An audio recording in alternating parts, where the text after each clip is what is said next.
in my own experience, it really helps if I start thinking in terms of Scrum style stories, user stories, and epics. So a user story is basically a single incremental update to the system. So a good story usually covers who, a user, an entity.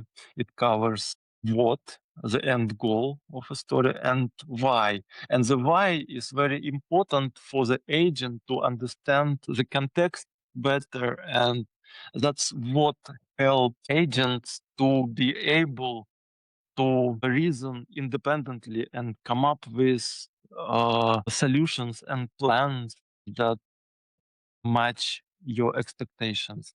So you really need to explain the intent in each story. And you can expect a story to produce a plan that can be delivered in one step or just like be directly executable. If you want to bundle several stories in one plan, in one specification, you can think of it as an epic. So an epic can contain multiple stories, but they still need to be aligned. And the alignment is usually the overarching goal or the overarching underlying principle. Why did you put those stories together?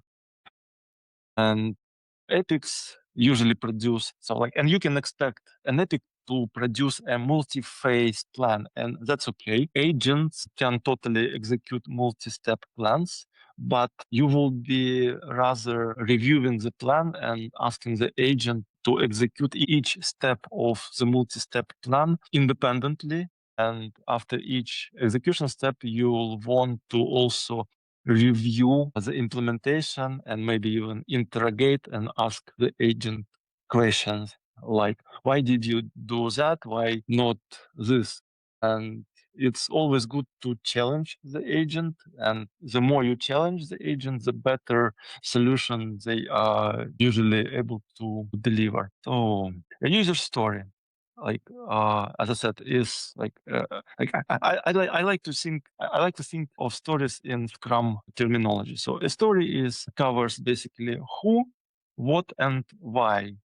So and like a typical story has the form of like as someone, I want to do this so that the observed benefit is here. And again, agents usually lack the understanding of why. If you give them why, they are better at reasoning. So the user story, the goal of the user story is to communicate the intent, and usually beyond of what is written. It really helps the agent. Like, and if you can rephrase is like the why is what stays when everybody leaves the room. And it's very important for the agent to have why.